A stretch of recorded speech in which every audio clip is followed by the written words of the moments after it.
But the thing is that unless you do have that basic framework of a certain kind of order and a certain kind of discipline, the force of liberation will blow the world to pieces.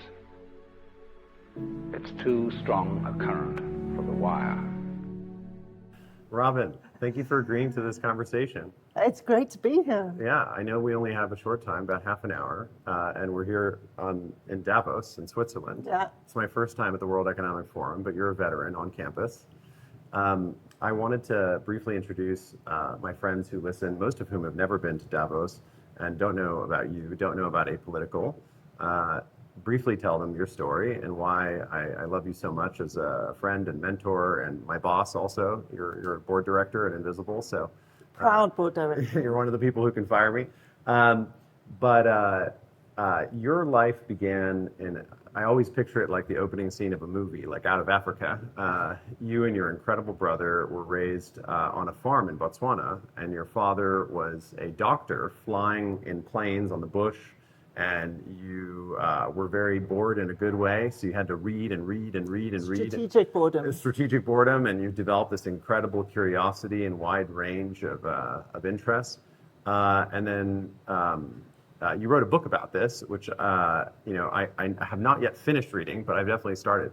20 Chickens for a Saddle, which is about bartering. And can you tell us a little bit about how that early background is still a part of who you are today and somehow motivating you even now? Absolutely, and the older I get, I think the more I appreciate the value of that background. So it was a very unorthodox childhood. I was born in the UK, lived for a few years in New Zealand, and then went back to Botswana, which was a family home when I was about 6. We moved into a converted cowshed. Literally, cows had been living in an old abandoned building before my parents moved us in. My grandfather was the country's the first president of Botswana. My grandfather was his pilot. So there was a long history of flying in the family. My father was a frustrated doctor who wanted to reinvent his career with flying, which he had learned to do when he was very young. So we moved into this incredibly remote place, chaotic place.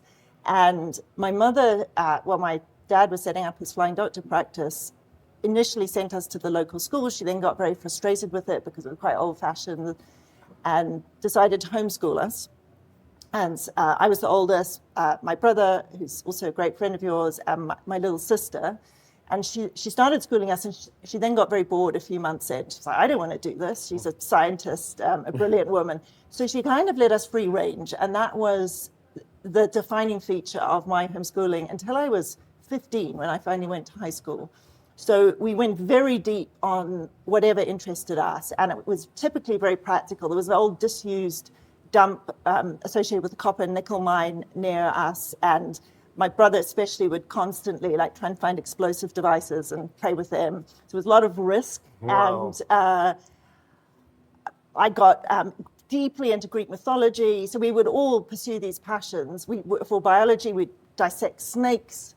There were snakes everywhere, lots of dangerous things everywhere. So a combination of risk and curiosity that has really defined me, and unorthodoxy. So my mother, especially when she decided to homeschool us, was told she was going to turn her kids into social outcasts.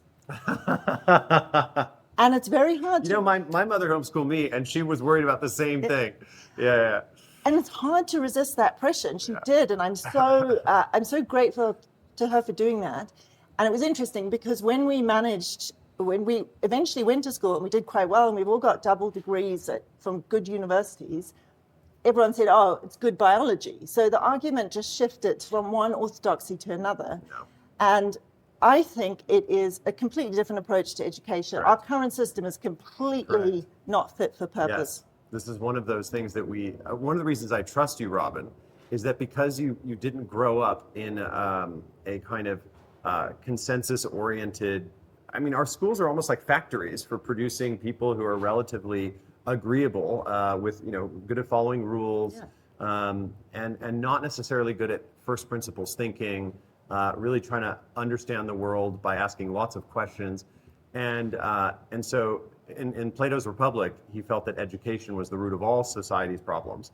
And so when I first understood your educational background, and I realized how deeply you care about education reform based on your own experiences and these principles, that was one of the moments where I realized I could trust you, because we live in a world where we have institutions that are not keeping up with our society's problems, challenges, and opportunities. And so this ended up becoming your vocation, your calling. And you started a company called Apolitical, which is the hardest thing to be in 2026, the hardest thing to be in the 21st century. Everything's getting more and more polarized. It's very hard to not get right-coded or left-coded. Both the right and the left are dissatisfied with our institutions. Yeah. And so our civil servants are taking criticism and fire from every angle. Can you briefly tell my friends what Apolitical does and why you have faith that through your work you can actually create real innovation and real progress in our institutions? So I'm going to just take you through the genetic heritage of it briefly. Yeah. When I was 10, I wanted a new saddle. I was an obsessive horse rider. My parents said, you have to start a business to earn some money in order to contribute to your saddle. So that was how my 10th birthday went. But that essentially set me up on a path of entrepreneurship, which I'm also incredibly grateful for. That has spanned a number of organizations. One of them, a social enterprise, was an organization in South Africa teaching coding in the most dangerous prisons in the country. Wow. We were the second program in the world after one in California to get coding into prisons. Wow. And really changed lives of prisoners and then of youth in the townships around Cape Town who are at risk of crime. Yeah. But one of the lessons I learned working in prison is you are so downstream of the problems. There's a contingent of psychopaths, but 95% of people are there not because of personal failures. They're there because the policy system has let them down at one point or often multiple points. So it felt a very low leverage way to work on a systemic failure, however important the work was. And that's what brought me to the political and government space, because however difficult and broken it is in many ways, it has incredibly high leverage. You can be a mid-level public official with signing power, depending on the scale of your government, on $1 billion. You can affect 1 million lives with the tweaks you make to a policy's conception or implementation. So 10 years ago, we're almost exactly the same age as Invisible. I co-founded Apolitical with a former public servant, a US public servant, he's with her. And our mission was and is to make government smarter. And the way we go about that is to take the workforce, these people with very little support and extraordinary power, and make them more connected, make the best practices more fungible. There's a lot of, the much quoted futures here, it's just not evenly distributed, is so true in government. There are all these pockets. A lot of these ideas are fungible, but they don't spread. Yes. So we connect the people, we connect the ideas, and increasingly that mission, the smarter aspect of it, has obviously taken on a new meaning in the age of AI. It's how you make humans and technology work together. In terms of the impact, over a decade, we have amazing stories of impact and unexpected connections. Like, who would have thought that public officials in Canada would connect with public officials in South Africa to figure out approaches to flooding? That is a non-obvious but very high outcome connection. Right now, a lot of our work is on AI and helping governments tap the $1.75 trillion productivity opportunity. AI loves bureaucracy, if you get it right, but it's hard to unleash it on the bureaucracy, and we're helping do that, and also trying to help apply AI to some of the higher order problems, like how do we design anticipatory policies and policies that evolve. You asked about why I have confidence. I am both confident and massively disappointed with our institutions. They are so broken. That is absolutely true. We are actually based in a building in Westminster in London, our headquarters, where the first meeting of the UN took place. It was the UN Preparatory Council in 1945. Wow, what history. They have not had an I've been to this building, by the way, and it's like walking in history, yes. Yeah, Churchill addressed Parliament there. Yeah. So they are both broken, but they also all we've got to work with. You can't just turn off government. You have to evolve it to some degree. And there are some, increasingly, I think there are opportunities to create a kind of guerrilla institutionalism alongside governments, in partnership with governments, because the center can't fully reform itself. Yes. But you need partners who can do the hard stuff on the side collaboratively. So I know you to be a person of great empathy, compassion, understanding, but also very tough. And you're a realist. You see the problems. Like, actually, nobody knows the brokenness of government better than you. And actually, everyone who's been to the DMV in the United States knows that, as you said, the future is here. It's just not evenly distributed yet. If the government can create an F-22 Raptor, which is this incredible display of technological prowess, but the DMV experience is so, for lack of a better word, shitty. The inclination is to think that these bureaucrats, they must really just not want to change. They must be bad people. But you actually are meeting with the real decision makers, and you probably know that they're not bad people. They're probably trying their absolute best, given the constraints they're in, to make progress. So can you give me a realistic take on why it's so hard to actually implement AI, actually implement process innovation, actually create efficiencies? Why can't we do more with less? Why is government so seemingly slow to adopt? Yeah. Well, first of all, I don't want to be Pollyanna, right? I meet lots of amazing bureaucrats and political leaders, but there are also those who resist and they have entrenched views and interests. What percentage would you say it is?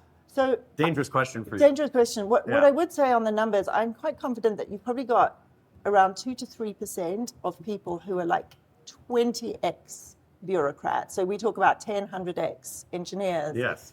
You have that phenomenon, that nonlinear phenomenon Power law. around power law. Yeah. Absolutely. So you have extraordinary people that are keeping the whole system up, basically. Yeah. And one of the things they're very good at, we actually did some research comparing qualities and traits of private sector and public sector innovators, which are almost the same, except for one thing on the public sector, which was patience. So in government, you have to wait for a long time until you get your break. If the political winds need to align, you need the air cover from the top leadership, and then you can do something. In terms of well-intentioned, I would say a vast majority are really well-intentioned, and they are citizens too. We always forget this. Government, 200 million plus workforce globally. These are people who are stuck in traffic, also having to use the DMV themselves, right? Paying exorbitant school fees, worried about university. They are breathing dirty air, etc. They are citizens too. It almost all comes down to incentives. We have completely the wrong incentive structure in government. Charlie Munger's head would explode. Yes, yeah. Right? Show me the incentives, I'll show you the outcomes. But how do you change the incentives? It feels like in the U.S., barring a constitutional amendment or something like a real supermajority where you can create almost constitutional level change, it would be very hard, or a war, some sort of real mandate. Yeah. You made a comment the other day on a panel. It's very hard to, when you can just order your food on Deliveroo and it shows up in 5 minutes. Western societies actually do have a high level of comfort, and so there is this tendency to just be like, "That's not that bad." No, we don't really need to prioritize change right now. So, what is it that would actually change the incentives? So I think to get wholesale change across institutions, you do need massive crises, and we have the honor of working a lot with the Ukrainian government. And supporting them on using AI, which they're genuinely global leaders on. It's incredible what they've done, but a lot of that's been made possible because the rules just got so much more flexible. It was very outcome focused, and government's not very good at being outcome focused. They're good at being process focused. So wholesale change, you need a crisis, and the world is probably going to give us a few over the next half decade. Quite reliably. I think we can bet on crises, yeah. And I think one of the things leaders and innovators need to be ready for is how do you use those crises? Seize the crisis. And actually, so at the beginning of COVID, we did a big global poll of public servants. And I need to explain what apolitical actually is. So yes, this please makes do. sense. Yes, yeah. But basically, we asked what their greatest concerns were. And the top concern was protecting vulnerable people in the pandemic. The second biggest concern was how do we preserve the changes that have been enabled by the pandemic? Because all the great people in government were like, oh my goodness, we can now do all these things we wanted to get done. We can move at 10x the speed we moved at before. So there is an appetite for it. In terms of what you do in the absence of a crisis, I think you have to create parallel institutions which show what's possible, and then you create pull towards them just by exemplars. So what we do, we are a global network for government, connecting the people in government to one another to unlock all this best practice. So we have about 500,000 public servants on our own platform, public officials around the world in 160 countries. They tend to be the early adopters, the innovators, the people that sort of 2% or so and around them who want to make change. And then our training and tools sit integrated into government platforms, reaching 40 million public servants around the world. So we have a giant data set. 40 million? 40 million. Wow, that's a lot. It's a lot. On how governments are coping with an exponential age. We do a lot on AI. We're training 1 million public officials on AI, and we're wow. 300,000 into that goal. Yeah, and Invisible obviously talks a lot about how there's a lot of, almost like a smokescreen of enterprises talking about how they're adopting AI, but most AI adoption fails, doesn't get past pilot. So MIT did a study that only 5% of pilots actually get implemented. So if it's that bad in the enterprise, it must be pretty tough in the civil service. So I'm just sort of imagining, you've got this network of 500,000 civil servants, probably across municipal, state, federal, and even the whole stack. NGOs, the whole stack, across every department. So think about the US federal government, there's 13 executive departments, you probably have people in all 13, right? So it's very broad, they're sharing information, you're training them how to use AI, but how do you measure like actual progress, the actual adoption of these, how do you, like going back to the DMV, how do you know whether all of this is actually making the DMV better? Well, so some of the governments we work with are particularly inspiring. I mentioned Ukraine. The UAE is extraordinary when in terms of its approach to innovation. And I was actually listening to one of their senior officials here who said they see their competition as the last digital interaction an individual had. So that's probably with a private sector company. Wow. So that's what the public service, your digital public services need to be. They need to be as good as Deliveroo or Uber Eats. I think these small states like Singapore, for example, Singapore has been this incredible innovator, and they started from scratch basically in the middle of the last century. And I wonder if in the 21st century, the competition between states, there was an essay where the argument was that the right to exit is more important than the right to vote, because in a patchwork world where you can move from one city-state to another, the city-state that is innovating the fastest will attract the most capital, the most talent, and that's where people will want to be. Right now, that seems to be the UAE. It's just attracting so much. I saw this graph of millionaire migration after the non-dom policy change in the UK, and something like 10,000 millionaires left the UK. The only country that lost more millionaires that year was China, and the country that gained the most millionaires was in the UAE.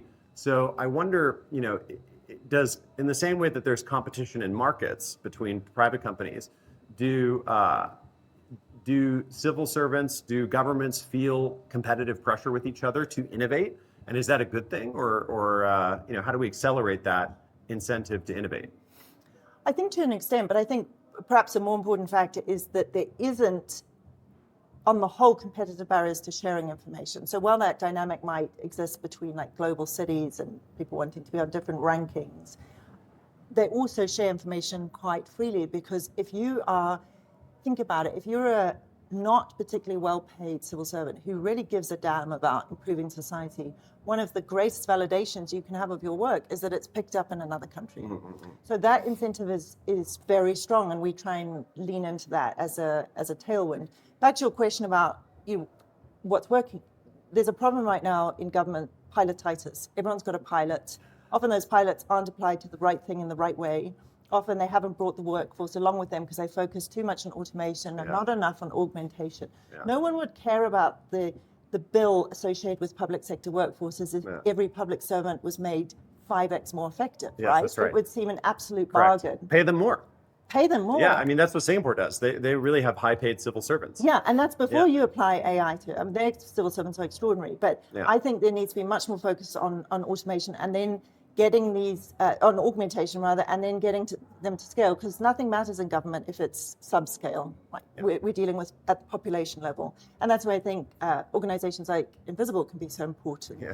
Like doing these very custom deployments that deal with specific pain points rather than generic applications. So I am very bullish on what AI can do in government. I've also, not to be too down on, but what's interesting is public officials now, I have a lot of private conversations where they say they don't feel comfortable talking about the downsides and risks anymore because there's so much pressure in the sort of arms rush meets gold, arms war meets gold rush to just win. So that conversation around safety is going to ground. And even if all you want is to roll out AI, you shouldn't do that because we will build so much risk into the system. Then there'll be a big catastrophe and you'll get a rollback. Yeah, yeah.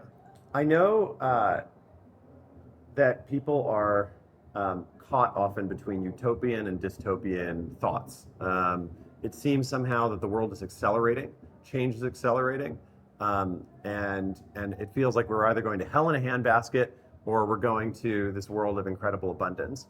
And there's a lot of like hype in both sides, and fear mongering, and also this feeling that AGI is going to lead to artificial superintelligence, which is God, which is going to solve all of our problems. Where do you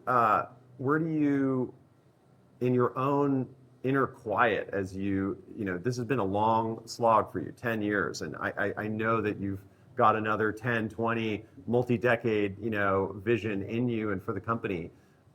So you must, your emotions are probably not tracking your stock price. You probably have some inner narrative, some wisdom, a still point. What is your still point in all of this? I read a lot of physics. So we are mutual fans of Carlo Rovelli. Yeah. And there's nothing like reading about how time might not even exist to put questions into perspective. One of the most influential books last year was Donald Hoffman, The Case Against Reality, where he looks at, we think reality is real. He describes it as icons on a desktop. In fact, these are just interfaces to something that we completely don't understand. And evolution, you can even prove this mathematically, selects for fitness. It doesn't select for truth. So we are living in a world that we think we see, and in fact, we don't. It's just an interface. And that puts things into perspective. And I wish more leaders would actually read physics, because it's humbling and it's freeing and it's energizing. Yeah, for those who don't want to read Buddhism or Hinduism, because this concept is Maya, illusion. The world is an illusion, and samsara, continual change. The Chinese talked about it, but it's all in quantum physics. When I read The Order of Time by Carlo Rovelli, the book you're referencing, and I realized that nobody knows what time is, and we're just walking around pretending as if we understand what reality is. So I'm glad that we both have that great reverence and awe, and also can see past the superficial. I'm very proud of you, Robyn, and I think we should do a part 2 soon. And just as you have to stop talking to hear what others have to say, you have to stop thinking to find out what life is about. And the moment you stop thinking, you become into immediate contact with what Korzybski called, so delightfully, the unspeakable world.